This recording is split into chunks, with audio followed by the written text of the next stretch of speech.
ప్రతి ఏడాది ఇండియాలో సుమారు 90 లక్షల మంది కుక్కల కాట్లకు గురవుతున్నారు.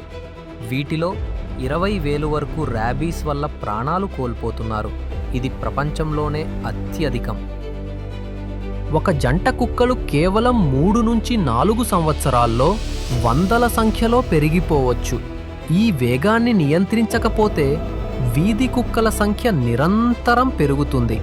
ప్రపంచ ఆరోగ్య సంస్థ అంచనా ప్రకారం భారత్లో సుమారు 6 కోట్ల వీధి కుక్కలు ఉన్నాయి. ఆహారం దొరకకపోతే వీటిలో ఆకలి మరియు ఆగ్రహం పెరుగుతుంది. మనిషి ఆహారం తీసుకెళ్తున్నా చిన్నపిల్లైనా వీటికి శత్రువులా కనిపిస్తాడు. ర్యాబీస్ వ్యాధి ఒక్కసారి వస్తే ప్రాణాలను రక్షించే చికిత్స లేదు. దానికి ప్రధాన కారణం సరైన వ్యాక్సినేషన్ లోపం.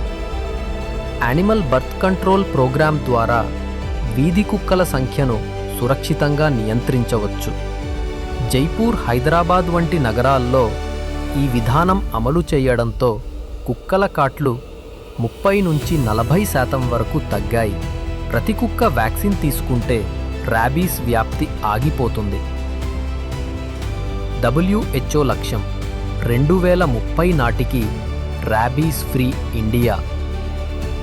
సరైన ప్రదేశాల్లో ఆహారం పెడితే కుక్కలు ఆకలితో రోడ్డుపై తిరగవు. మనుషులకు ఇబ్బంది కలగదు. కుక్కలకు కూడా సురక్షితం. భయం నుంచి స్నేహం వరకు మన చిన్న చర్యలే పెద్ద మార్పు తెస్తాయి.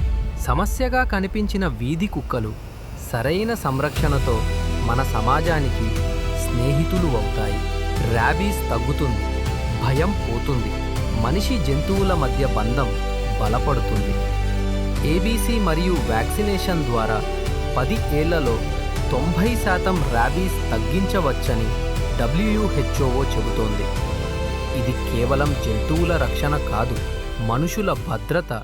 మన సమాజం శాంతి, భయం తొలగిపోతుంది, స్నేహమే మిగులుతుంది.